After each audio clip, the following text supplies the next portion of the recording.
doprava mezi Ústeckým krajem a Středočeským krajem a jeho předkladatel byl pan kolega Kolínek.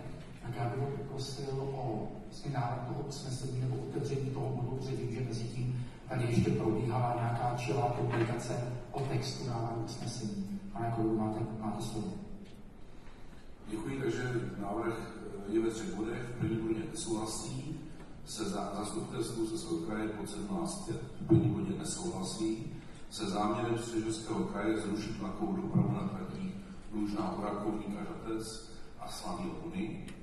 Za druhé doporučuje zachování statusu quo na obou těchto tratí do doby, než bude zpracována studie na využití a rozvoj obou těchto tratí zadaná Ústeckým krajem.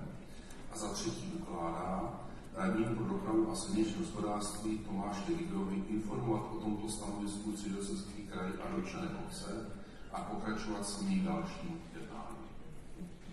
Děkuji za to návrh usnesení. Já se zeptám, jestli si že někdo další hlásí k tomuto bodu.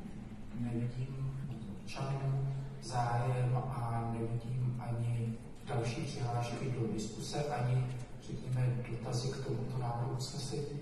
Takže o něm můžeme hlasovat. Prosím. Přesně tak, jak mám tady hlasovat o usnesení, tak jak bylo právě teď předloženo. Hlasujeme teď. 44 pro, 3 se zdrželi, nikdo nebyl proti.